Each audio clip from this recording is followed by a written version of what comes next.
আসসালামু আলাইকুম। কেমন আছেন সবাই? আলহামদুলিল্লাহ। দোয়া করি সবাই ভালো থাকবেন।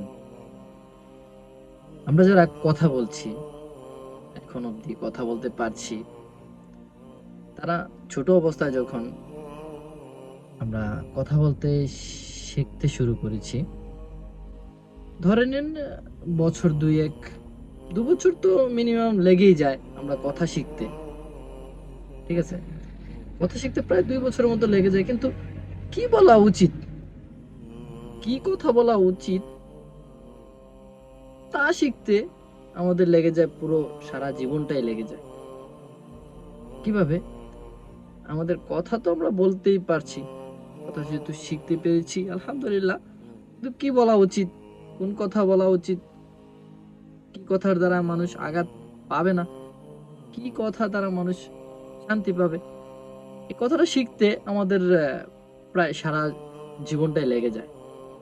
রাসূলুল্লাহ সাল্লাল্লাহু আলাইহি ওয়াসাল্লাম বলেছেন, হয় ভালো কথা বলো, না হয় চুপ থাকো।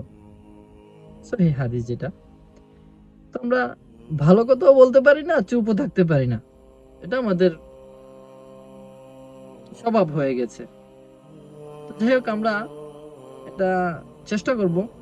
হয় ভালো কথা বলব, না হয় চুপ থাকবো। এটাই। ধন্যবাদ সবাইকে। আসসালামু আলাইকুম।